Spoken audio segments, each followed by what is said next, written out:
Welcome to study time. ഇന്ന് നമ്മൾ 9ാം ക്ലാസ്സിലെ ഫസ്റ്റ് ചാപ്റ്റർ ജോഗ്രഫി ഫസ്റ്റ് ചാപ്റ്ററിൻ്റെ ബാക്കിയാണ് പഠിക്കുന്നത്. കുറച്ച് ദിവസമായല്ലേ കണ്ടിട്ട്. The Himalayas and the regional divisions. അതിനു മുമ്പേ നമുക്ക് ഗോർജസ് എന്താണെന്ന് നോക്കാം. അതായത് രണ്ട് വലിയ മലകൾക്കിടയിലുള്ള ഇടുങ്ങിയ ഭാഗമാണ് Gorges. Deep valleys with steep sides are known as Gorges.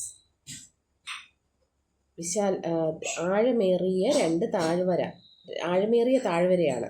അതായത് കുത്തനെയുള്ള ചരിവുകൾക്കിടയിലുള്ള ആഴമേറിയ താഴ്വരയാണ് ഗോർജസ് എന്ന് പറയുന്നത്. River Indus, river Ganga and river Brahmaputra create gorges across the Himalaya ranges through erosion. Erosion എന്ന പ്രക്രിയയിലൂടെ ഗംഗയും സിന്ധു നദിയും ബ്രഹ്മപുത്രയുമൊക്കെ ഹിമാലയൻ പർവ്വത നിരകളിൽ ആഴമേറിയ ഗോർജസ് സൃഷ്ടിക്കുന്നുണ്ട്, അല്ലെങ്കിൽ ഡീപ്പ് വാലീസ് സൃഷ്ടിക്കുന്നുണ്ട്. കുറേ നാളുകൾ ഇങ്ങനെ തുടർച്ചയായിട്ട് നദികൾ ഒഴുകുമ്പോൾ എന്ത് ചെയ്യും? അവിടെ ആഴമേറിയ താഴ്വരകൾ രൂപപ്പെടുന്നു. രണ്ട് വലിയ മലകൾക്കിടയിൽ ആഴമേറിയ താഴ്വരകൾ രൂപപ്പെടുന്നു. അതാണ് gorges. The Himalayas and regional division. ഹിമാലയവും അതിൻ്റെ റീജിയണൽ ഡിവിഷൻസും. ഇത് കുറച്ച് പോർഷൻസ് ഉണ്ട്, കുറച്ച് കൺഫ്യൂഷൻ വരും. ഇതിൻ്റെ ഡിവിഷൻസ് വരുമ്പോൾ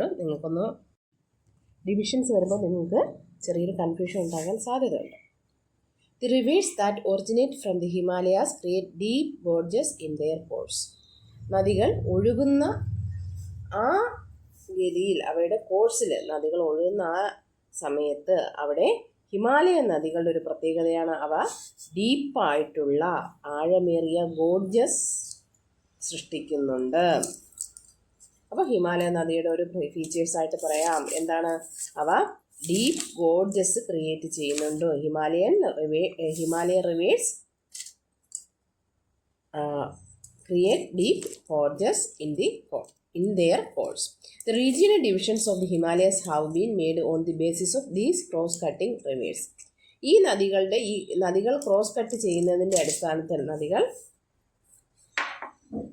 അതിർത്തികൾ അല്ലെങ്കിൽ അതിർത്തി സൃഷ്ടിക്കുന്നതിൻ്റെ അടിസ്ഥാനത്തിൽ അവയെ റീജിയണൽ ഡിവിഷൻസ് ഓഫ് ഹിമാലയസിനെ മൂന്നായിട്ട് തിരിക്കാം. ഹിമാലയത്തിൻ്റെ പ്രാദേശികമായ ഡിവിഷൻസിനെ മൂന്നായിട്ട് തിരിക്കാം. ഒന്ന് western Himalayas, second central Himalayas, മൂന്ന് ഈസ്റ്റേൺ ഹിമാലയാസ്. അപ്പോൾ what are the 3 regional divisions of Himalayas? What are they? Western Himalayas, second one Central Himalayas, third one Eastern Himalayas. ഇനി നിങ്ങൾ ആ മാപ്പ് നോക്കിയേ, page number 13 Himalayan mountains regional divisions ഇതിൽ കൊടുത്തിരിക്കുന്നുണ്ട്. ഈ മാപ്പ് നിങ്ങൾ ഒന്ന് ശ്രദ്ധിച്ചിരിക്കുക. ഇതിൽ നിന്ന് ചിലപ്പോൾ ഹിമാലയൻ റിവേഴ്സ് ചോദിക്കും. സസ്കർ, ലഡാക്ക്, കാരക്കോറം, ഹിമാദ്രി, ഹിമാചൽ, സിവാലിക്. അത് പിന്നെ മധ്യഭാഗത്തായിട്ടാണ് ഹിമാദ്രി, ഹിമാചൽ, സിവാലിക് വരുന്നത്. അതുപോലെ ഇൻഡസ് റിവർ വരുന്നത് കാരക്കോറം നിരക്ക്, ആ പച്ച കളറിന് ഗ്രീൻ കളറിന് താഴെ വരുന്നത് ഇൻഡസും അതിൻ്റെ ട്രിബ്യൂട്ടറീസുമാണ്. ഇൻഡസ് റിവറിന് തൊട്ട് താഴെ ചലം, ചിനാബ്, രവി, ബിയാസ്, സത്ലജ്.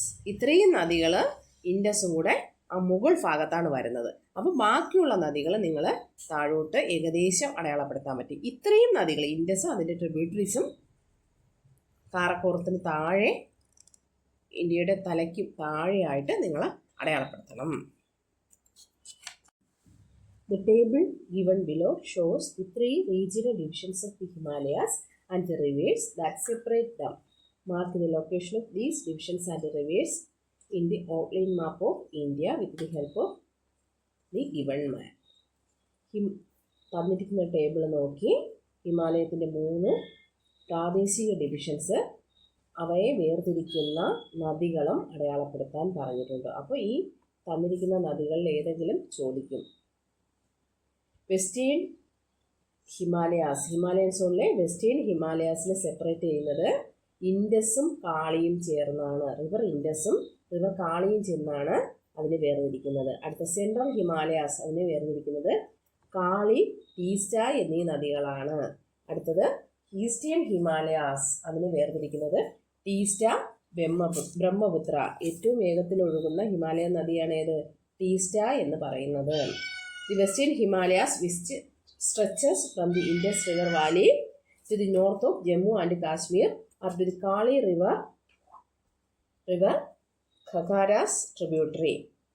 റിവർ കാളി എന്ന് പറയുന്നത് ഖഗാരയുടെ ട്രിബ്യൂട്ടറിയാണ്. In the eastern part of Uttarakhand can be classified into 3. Kashmir Himalaya, Himachal Himalaya, Uttarakhand Himalaya. ഇതാണ് ഞാൻ നേരത്തെ പറഞ്ഞത്, നിങ്ങൾക്ക് മാറിപ്പോകല്ലേ. വെസ്റ്റേൺ ഹിമാലയാസിനും സെൻട്രൽ ഹിമാലയാസിനും ഈസ്റ്റേൺ ഹിമാലയാസിനും അതിൻ്റേതായ ഡിവിഷൻസ് ഉണ്ട്. ആ സെപ്പറേറ്റിംഗ് റിവേഴ്സ് ഇത് തൊട്ട് നിങ്ങൾ നന്നായിട്ട് ശ്രദ്ധിച്ച് പഠിക്കുക. ഇതിന് സെപ്പറേറ്റ് റിവേഴ്സ് പഠിക്കുക. അത് കഴിഞ്ഞിട്ട് ഇതിന് വേർതിരിക്കുന്ന നദികൾ പഠിക്കുക. എന്നിട്ട് ഓരോന്നിൻ്റെയും സബ് ഡിവിഷനും പഠിക്കണം. ആദ്യം നമുക്ക് വെസ്റ്റേൺ ഹിമാലയസിനെ കുറിച്ച് പഠിക്കാം. Western Himalayas which stretches from the Indus river valley, Sindhu നദീതടം മുതൽ to the north of Jammu Kashmir, Jammu കാശ്മീരിൻ്റെ നോർത്ത് മുതൽ, സിന്ധു നദീതടം മുതൽ ജമ്മു കാശ്മീരിൻ്റെ നോർത്തിലോട്ട് up to the Kali river, എവിടെ വരെ? കാളി റിവർ വാലി വരെ. Kali river valley in the eastern part of Uttarakhand. ഉത്തരാഖണ്ഡിൻ്റെ കാളി റിവർ വാലി തൊട്ട് ഉത്തരാഖണ്ഡിൻ്റെ ഈസ്റ്റേൺ കിഴക്കൻ ഭാഗം വരെയാണ് വെസ്റ്റേൺ ഹിമാലയാസ് വരുന്നത്. അതുകൊണ്ട് തന്നെ ഇതിനെ ക്ലാസിഫൈ ചെയ്യുന്നുണ്ട്. എങ്ങനെ? ആ ഡെഫിനിഷൻ പഠിച്ചാൽ തന്നെ നമുക്ക് പഠിക്കാം. എങ്ങനെ? ആദ്യം പറഞ്ഞ എന്താ? Western Himalayas which stretches from the Indus river valley, Indus river വാലിയിൽ നിന്ന് തുടങ്ങി to the north of Jammu and Kashmir, Jammu and കാശ്മീരിൻ്റെ നോർത്ത്. അപ്പോൾ നമുക്ക് ആദ്യത്തെ ഡിവിഷൻ പഠിക്കാം. കാശ്മീർ ഹിമാലയ. ജമ്മു ആൻഡ് കാശ്മീരിലെ കാശ്മീർ ഇഞ്ഞെടുക്കാം. അവിടെ Kashmir Himalaya first division. Second division in the eastern part of Uttarakhand. Uttarakhand എന്ന് പറയുന്നത് ഉത്തരാഖണ്ഡിൻ്റെ ഈസ്റ്റേൺ പാർട്ട്. അപ്പോൾ നമുക്കതിനെ ഹിമാചൽ ഹിമാലയ എന്ന് പറയാം. മൂന്നാമത്തത് ഉത്തരാഖണ്ഡ് ഹിമാലയ. ആദ്യത്തത് കാശ്മീർ ഹിമാലയ, 2 ഹിമാചൽ ഹിമാലയ, മൂന്നാമത്തത് ഉത്തരാഖണ്ഡ് ഹിമാലയ. നമുക്ക് ഇങ്ങനെ ഓർത്തിരിക്കാം. വെസ്റ്റേൺ ഹിമാലയാസിൽ പോയാൽ നമുക്ക് കാശ്മീർ വഴി കാശ്മീർ തൊട്ട് ഹിമാചൽ ഹിമാലയ തൊട്ട് വഴി ഉത്തരാഖണ്ഡിലേക്ക് എത്താം. എങ്ങനെയാ? കാശ്മീരിൽ നിന്ന് ഹിമാചലിലേക്ക് ഉത്തരാഖണ്ഡ് വഴി എത്താം. അപ്പോൾ ഏതൊക്കെയാണ് വെസ്റ്റേൺ ഹിമാലയസിൻ്റെ 3 division? Kashmir Himalaya, Himachal Himalaya, Uttarakhand Himalaya.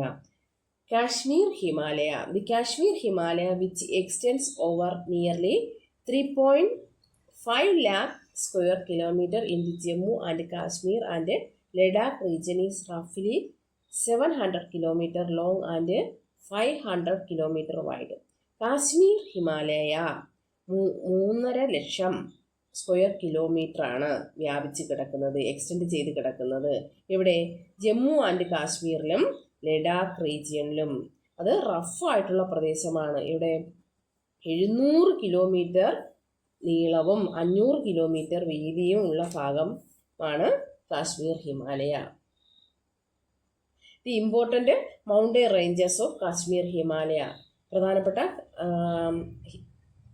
Mountain ranges, Kashmir ഹിമാലയത്തിലെ മൗണ്ടൻ റേഞ്ചസ് എല്ലാം containing snow covered peaks valley and hill ranges are Karakoram, Zanskar, Ladakh and Pir Panjal. Kashmir ഹിമാലയത്തിലെ പ്രധാനപ്പെട്ട മഞ്ഞ് മൂടിക്കിടക്കുന്ന പർവ്വതനിരകൾ, പീക്കുകൾ, കൊടുമുടികളും താഴ്വരകളും കുന്നുകളും, valleys, peaks and hill ranges. ഏതൊക്കെയാണത്? കാരക്കോറം, സസ്കർ, ലഡാക്ക് ആൻഡ് പീർ പാഞ്ചൽ. അപ്പോൾ ചോദിക്കാം, Karakoram, Zanskar, Ladakh and Pir Panjal included in which Himalayan zone? Western Himalayan zone. ഇത് 3ഉം വെസ്റ്റേൺ ഹിമാലയാസിലെ കാശ്മീർ ഹിമാലയത്തിലാണ് വരുന്നത്. അപ്പോൾ നിങ്ങളെ മാപ്പ് നോക്കാൻ ഞാൻ നേരത്തെ പറഞ്ഞില്ലേ, കാരക്കോറം, ലഡാക്ക്, സസ്കർ ഈ ഭാഗങ്ങളെല്ലാം വരുന്നത് വെസ്റ്റേൺ ഹിമാലയാസ് ആണ്. നമ്മൾ ഡയറക്ഷൻ വരയ്ക്കുമ്പോൾ നോർത്ത് ഭാഗമായിട്ട് വരുന്ന, ഇന്ത്യയുടെ നോർത്ത് ഭാഗമായിട്ട് വരുന്ന ഭാഗത്താണ് വെസ്റ്റേൺ ഹിമാലയാസ് ഉള്ളത്. ഹിമാലയത്തിൻ്റെ വെസ്റ്റ് ഭാഗമാണ് ഏറ്റവും ഇന്ത്യയുടെ മാപ്പിലെ ഏറ്റവും മുകളിൽ വരുന്നത്. The important mountain ranges of Kashmir Himalaya containing snow covered peak. ഇവിടെ വർഷം മുഴുവനും മഞ്ഞ് മൂടിക്കിടക്കുന്ന കൊടുമുടികളാണ്. മൗണ്ട് K2 അല്ലെങ്കിൽ അതിൻ്റെ മറ്റൊരു പേരാണ് ഗോഡ്വിൻ ആസ്റ്റിൻ. അതിൻ്റെ ഉയരം എന്ന് പറയുന്നത് 8611 മീറ്ററാണ്. The second highest peak in the world is situated in the Karakoram range. Mount K2 എന്ന് പറയുന്ന ലോകത്തിലെ രണ്ടാമത്തെ ഏറ്റവും ഉയരം കൂടിയ കൊടുമുടി. ഒന്നാമത്തത് എവറസ്റ്റ് ആണെന്ന് നമുക്കറിയാം. മൗണ്ട് K2 അല്ലെങ്കിൽ അതിൻ്റെ മറ്റൊരു പേരാണ് ഗോഡ്വിൻ ആസ്റ്റിൻ. അതിൻ്റെ ഉയരം എന്ന് പറയുന്നത് 8611 മീറ്ററാണ്. ഇത് കാരക്കോറം റേഞ്ചിലാണ് സ്ഥിതി ചെയ്യുന്നത്. അപ്പം മൗണ്ട് K2, കാരക്കോറം, ഇതൊക്കെ വെസ്റ്റേൺ ഹിമാലയാസ്, കാശ്മീർ ഹിമാലയ, ഇതെല്ലാം അങ്ങോട്ടും ഇങ്ങോട്ടും ബന്ധപ്പെട്ട് കിടക്കുന്നു. ഇതിന്ന് സ്റ്റേറ്റ്മെൻറ്റ് വൈസ് ക്വസ്റ്റ്യനൊക്കെ ഉണ്ടാവാൻ സാധ്യതയുണ്ട്. Siachen, Baltoro etcetera are the important glaciers in this region. ഇനി നമുക്ക് ഇവിടുത്തെ ആദ്യം നമ്മൾ പഠിച്ചു ഇതിൻ്റെ ഏതൊക്കെ പ്രദേശത്ത് എക്സ്റ്റെൻഡ് ചെയ്തിരിക്കുന്നു, ഇതിൻ്റെ ലെങ്ത് എത്ര, വിഡ്ത്ത് എത്ര. ലെങ്ത് എന്ന് പറയുന്നത് 700 കിലോമീറ്റർ, വൈഡ് എന്ന് പറയുന്നത്, വിഡ്ത്ത് എന്ന് പറയുന്നത് 500 കിലോമീറ്ററുമാണ്. പ്രധാനപ്പെട്ട കാശ്മീർ ഹിമാലയത്തിലെ മൗണ്ടെയിൻ റേഞ്ചസ് ഏതൊക്കെയാണ്? കാരക്കോറം, ലഡാക്ക്, സസ്കർ. ഇവിടുത്തെ ഏറ്റവും ഉയരം കൂടിയ കൊടുമുടി എന്ന് പറയുന്നത് മൗണ്ട് K2 ആണ്. ഇനി കാശ്മീർ ഹിമാലയത്തിലെ പ്രധാനപ്പെട്ട ഗ്ലേസിയേഴ്സ് ഏതൊക്കെയാണ്? സിയാച്ചിൻ, ബോൾട്ടാരോ എന്നിവയാണ് ഇവിടുത്തെ പ്രധാനപ്പെട്ട glaciers, ഹിമാനികൾ. These glaciers help the river Indus and its tributaries such as Ravi, Chalam, Chenab have the luxuriant water flow throughout the year. ഈ ഹിമാനികളാണ് സിന്ധു നദിക്കും അതിൻ്റെ ട്രിബ്യൂട്ടറികളായ, അതിൻ്റെ പോഷക നദികളായ രവി, ചലം, ചിനാബ് എന്നിവയ്ക്ക് വർഷം മുഴുവനും വെള്ളം നൽകുന്നത്. കാരണം എന്താ? മഴക്കാലത്ത് മഴ പെയ്യുമ്പോഴുള്ള വെള്ളമുണ്ട്. ഉഷ്ണകാലത്തോ സമ്മർ സീസണിലാണെങ്കിൽ മഞ്ഞുരുകും. ഈ ഗ്ലേസിയേഴ്സിലെ മഞ്ഞുരുകിയാണ് ഈ നദികളിൽ ഉഷ്ണകാലത്തും വെള്ളം കിട്ടുന്നത്. അപ്പോൾ അവിടെ 2-3 ക്വസ്റ്റ്യൻ ഉണ്ട്. ഒന്ന്, കാശ്മീർ ഹിമാലയത്തിലെ അല്ലെങ്കിൽ വെസ്റ്റേൺ ഹിമാലയത്തിലെ പ്രധാനപ്പെട്ട ഗ്ലേസിയേഴ്സ് ഏതൊക്കെയാണ്? സിയാച്ചിൻ, ബോൾട്ടാരോ. പിന്നെ ഈ സിന്ധു നദിയും അതിൻ്റെ ട്രിബ്യൂട്ടറീസ് ഏതൊക്കെയാണ്? രവി, ചലം, ചിനാബ്. ഈ സിന്ധു നദിയും അതിൻ്റെ ട്രിബ്യൂട്ടറീസും മാപ്പിൽ ചിലപ്പോൾ വരാൻ സാധ്യതയുണ്ട്. അതൊന്ന് നന്നായിട്ട് നോക്കുക. The freight and passenger movement on either side of the mountains is made possible through the mountain passes. ചരക്കുകളും ആളുകളും ഈ മൗണ്ടനിലൂടെ പോകുന്നത്, അപ്പുറം പാസ് ചെയ്ത് പോകുന്നത്, ഫ്ലൈറ്റ് എന്ന് പറഞ്ഞാൽ ചരക്കുകളും അതിൻ്റെ പാസഞ്ചേഴ്സ് യാത്രക്കാരും മൗണ്ടനിലൂടെ പോകുന്നത് ഏതിലൂടെയാണ്? മൗണ്ടെയിൻ പാസസിലൂടെയാണ്. മൗണ്ടെയിൻ പാസസ് എന്ന് പറഞ്ഞാൽ മലമ്പാതകളിലൂടെയാണ്. അപ്പോൾ മൗണ്ടെയിൻ പാസസ് മലമ്പാതകൾ അല്ലെങ്കിൽ ചുരങ്ങൾ എന്ന് പറയും. കേരളത്തിലെ പ്രധാനപ്പെട്ട ഒരു ചുരത്തിൻ്റെ പേര് പറയാമോ? ഏതാ? കമൻറ്റ് ചെയ്യുമോ നിങ്ങൾ? ഏതാ കേരളത്തിലെ? പാലക്കാട് ചുരം. അപ്പോൾ ചുരങ്ങൾ എന്ന് പറഞ്ഞാൽ പർവ്വതങ്ങൾക്കിടയിലൂടെ അല്ലെങ്കിൽ മലകൾക്കിടയിലൂടെയുള്ള നാച്ചുറലായ വഴികളാണ്. പ്രകൃതിദത്തമായ വിടവുകൾ, പാസസ്, നാരോ പാസസ് ആണ്, ഇടുങ്ങിയ വിടവുകളാണ് എന്ത്? മൗണ്ടെയിൻ പാസസ് എന്ന് പറയുന്നത്. ഈ മൗണ്ടെയിൻ പാസസിലൂടെയാണ് ആൾക്കാർ, പാസഞ്ചേഴ്സ്, യാത്രികരും ചരക്കുകളും ഒക്കെ അങ്ങോട്ടും ഇങ്ങോട്ടും പോകുന്നത്. അവിടെയും ആൾക്കാർ താമസിക്കുന്നുണ്ട്, പക്ഷേ ഡെൻസിറ്റി കുറവാണെന്ന് മാത്രം. Passes are the comparatively easier natural passes in the മൗണ്ടൈനിയസ് terrains. Banihal pass across the പിർപാഞ്ചൽ range that connect Jammu with Kashmir Valley is an example. Passes എന്ന് പറയുന്ന മലമ്പാതകൾക്കിടയിലൂടെ, മലമ്പ്രദേശത്തോടുകൂടി മൗണ്ടൈനിയസ് ടെറൈനിലൂടെയുള്ള നാച്ചുറൽ പാസേജസ്, വിടവുകളാണ്. അല്ലെങ്കിൽ അങ്ങോട്ടും ഇങ്ങോട്ടും പോകാനുള്ള ആ പ്രകൃതിദത്തമായ വഴി സൗകര്യത്തിനുള്ള, യാത്ര ചെയ്യുന്നതിനുള്ള പാസേജസ് ആണ് എന്ത്? പാസസ് എന്ന് പറയുന്നത്. അതിന് ഏറ്റവും എക്സാമ്പിളായിട്ട് പറയുന്നത് ബെനിഹാൾ പാസ്. പീർപ്പാഞ്ചൽ റേഞ്ചിനും ഇടയിലൂടെയുള്ള ഒരു പാസ്സാണിത്, മലമ്പാതയാണ്, ചുരമാണ് ബെനിഹാൾ പാസ്, ബെനിഹാൾ ചുരം. ഇത് ഏതിനേക്ക് കണക്ട് ചെയ്യുന്നു? Jammu with the Kashmir valley. ജമ്മുവിനെയും കാശ്മീർ താഴ്വരയും കണക്ട് ചെയ്യുന്നത് ബെനിഹാൾ പാസ് ആണ്. ഈ നമ്മൾ ജമ്മു കാശ്മീർ എന്ന് ഒരുമിച്ച് പറയണമെങ്കിലും അത് അടുത്തടുത്ത് കിടക്കുന്ന പ്രദേശങ്ങളാണ്. പക്ഷെ ഇതിൻ്റെ ഇടയ്ക്ക് പീർപ്പാഞ്ചൽ റേഞ്ച് ഉണ്ട്. ഈ പീർപ്പാഞ്ചൽ റേഞ്ചിലൂടെയുള്ള പാതയാണ് മൗണ്ടെയിൻ പാസ്സാണ് ബെനിഹാൾ പാസ്. ഈ ബെനിഹാൾ പാസിലൂടെ സഞ്ചരിച്ച ജമ്മുവിലുള്ളവർക്ക് കാശ്മീർ താഴ്വരയിലും പോവാം, കാശ്മീർ വാലിയിലുള്ളവർക്ക് ജമ്മുവിലും പോകാം. Siachen glacier is known as the world highest battle field. ലോകത്തിലെ ഏറ്റവും ഉയർന്ന യുദ്ധക്കളം അല്ലെങ്കിൽ എന്ന് പറയുന്നത് സിയാച്ചിൻ ഗ്ലേസിയർ ആണ്. അത് ഇന്ത്യയുടെ ഭാഗമാണ്. സിയാച്ചിൻ എന്ന വേർഡിൻ്റെ അർത്ഥം റോസാപ്പൂക്കൾ സുലഭം എന്നാണ്. Why are Himalayan rivers water rich year round? വർഷം മുഴുവനും എന്തുകൊണ്ടാണ് ഹിമാലയൻ റിവേഴ്സ് വാട്ടർ റിച്ച് ആയി ഇരിക്കുന്നത്? എന്തുകൊണ്ടാണ്? The glaciers help the river. The glaciers help the Himalayan rivers the help the water rich year around. ഗ്ലേസിയറിൽ നിന്നൊഴുകുന്ന മഞ്ഞ് മൂലം, അതായത് മഞ്ഞ് മെൽറ്റായിട്ട്, ആ സ്നോ മെൽറ്റായിട്ടാണ് വർഷം മുഴുവനും ഹിമാലയത്തിലെ നദികളിൽ വെള്ളം കിട്ടുന്നത്. സമ്മർ സീസണിൽ മഞ്ഞുരുകിയും മഴ സീസണിൽ റെയിനി സീസണിൽ മഴ മൂലവുമാണ് വർഷം മുഴുവനും ഹിമാലയ റിവേഴ്സിൽ വെള്ളമുള്ളത്. Mark the important passes in the Himalayan India outline map of India and including my own atlas. നിങ്ങളുടെ മയോൺ അറ്റ്ലസിൻ്റെ ഭൂപടശേഖരത്തിൽ ഹിമാലയത്തിലെ പ്രധാനപ്പെട്ട പാസസ് ഏതൊക്കെയാണെന്ന് കണ്ടുപിടിച്ച് അടയാളപ്പെടുത്താൻ പറഞ്ഞിട്ടുണ്ട്. ഒന്നിവിടെ പറഞ്ഞിട്ടുണ്ട്, ഏതാ? ബെനിഹാൾ പാസസ്. ഇനിയും ചുരങ്ങളുണ്ട്, അത് ഞാൻ പറഞ്ഞു തരാം. There are numerous freshwater lakes in Kashmir, Himalaya, and Dal Lake is important among them. ഒരുപാട് ശുദ്ധജല തടാകങ്ങൾ കാശ്മീർ ഹിമാലയത്തിലുണ്ട്. അതിൽ പ്രധാനപ്പെട്ട ഒന്നാണ് ദാൽ ലേക്ക്. അവിടെ സ്നോ സമയം, അതായത് തണുപ്പ് സമയമാകുമ്പോൾ ദാൽ ലേക്ക് മുഴുവനും ഇങ്ങനെ മഞ്ഞ് മൂടി കിടക്കും. അതൊക്കെ കാണാൻ ഒരുപാട് സഞ്ചാരികൾ പോകുന്നുണ്ട്. അവിടുത്തെ ആ ദാൽ ലേക്കിലൂടെ ശിക്കാര എന്ന് പറയുന്ന ചെറിയ ബോട്ടുണ്ട്. അതിലൂടെ അവിടുത്തെ ബോട്ടുകളെ പറയുന്ന പേരാണ്, മൂടിയുള്ള ബോട്ടുകളാണ് ശിക്കാര. അതിലൂടെ ആളുകൾ എന്ത് ചെയ്യും? ട്രാവൽ ചെയ്യും, സഞ്ചരിക്കും, ടൂറിസ്റ്റുകൾ വരും. പിന്നെ അവിടെ അതിൽ കൂടെ സാധനങ്ങൾ എന്ത് ചെയ്യും? വിൽക്കുന്നതും അവർ ഈ ശിക്കാരകളിലൂടെയാണ്. അപ്പോൾ കാശ്മീർ ഹിമാലയത്തിലെ പ്രധാനപ്പെട്ട ലേക്കാണ് ദാൽ എന്ന് പറയുന്നത്. Srinagar is situated on the banks of this lake. അപ്പോൾ ചോദിക്കും, ദാൽ ലേക്കിൻ്റെ തീരത്തുള്ള പട്ടണം ഏത്? Srinagar. It is an important tourist and commercial centre to.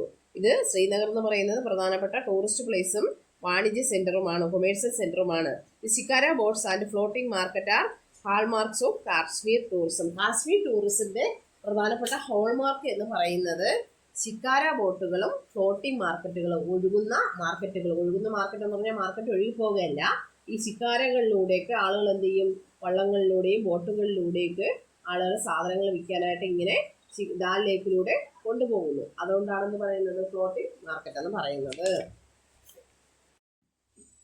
Marks are meadows formed along the mountain slopes during the summer season. മർഗുകൾ എന്ന് പറഞ്ഞാൽ മീഡോസ്, ആ പിക്ചർ കണ്ടില്ലേ? 1.9 കൊടുത്തിരിക്കുന്ന പിക്ചർ ഗുൽമാർഗ്. മർഗുകൾക്കൊരു ഉദാഹരണമാണ് ഗുൽമാർഗ്. അതായത് സമ്മർ സീസണിൽ മൗണ്ടെയിൻ ചെരുവുകളിൽ കാണുന്ന പുൽമേടുകളാണ് മർഗുകൾ എന്ന് പറയുന്നത്. ഏറ്റവും നല്ല ഉദാഹരണം, മർഗുകൾക്ക് ഉദാഹരണം ഗുൽമർഗാണ്. വിൻ്റർ സീസണിൽ എന്ത് ചെയ്യും? ഈ മർഗുകൾ ഫുള്ളും സ്നോ കവറിങ് ആയിരിക്കും, മഞ്ഞ് മൂടിക്കിടക്കും. As these margs get covered under snow during winter. Winter സമയത്ത് ഈ മർഗുകൾ മഞ്ഞ് മൂടിക്കിടക്കും. The region attracts tourist for winter games such as skiing. Sonmarg and Gulmarg are examples. സ്കീയിങ്ങിന് വിൻ്റർ സീസണിൽ സഞ്ചാരികൾ ഇവിടെ എത്താറുണ്ട്. മർഗുകൾക്ക് ഏറ്റവും നല്ല ഉദാഹരണമാണ് സോൺമാർഗും ഗുൽമർഗും. അപ്പോൾ മാർഗുകൾക്ക് what are the 2 examples of margs? സോൺമാർഗും ഗുൽമർഗും. അപ്പോൾ ഇന്ന് ഇത്രയും മതി. എല്ലാവരും നന്നായിട്ട് പഠിക്കുക. എന്തായാലും നിങ്ങൾ എൻ്റെ ചാനൽ സബ്സ്ക്രൈബ് ചെയ്യുക, ബെല്ലൈക്കൺ അമർത്തുക. എന്നാൽ മാത്രമേ ഞാനിടുന്ന വീഡിയോസ് കിട്ടാവുള്ളൂ. ഞാൻ എന്തായാലും നോട്ടുകൾ ഈ ചാപ്റ്റർ തീർന്നതിന് ശേഷം അപ്ലോഡ് ചെയ്യാം. 10ാം ക്ലാസ്സിൻ്റെ നോട്ടുകൾ അപ്ലോഡ് ചെയ്തുകൊണ്ടിരിക്കുകയാണ്. Okay, by.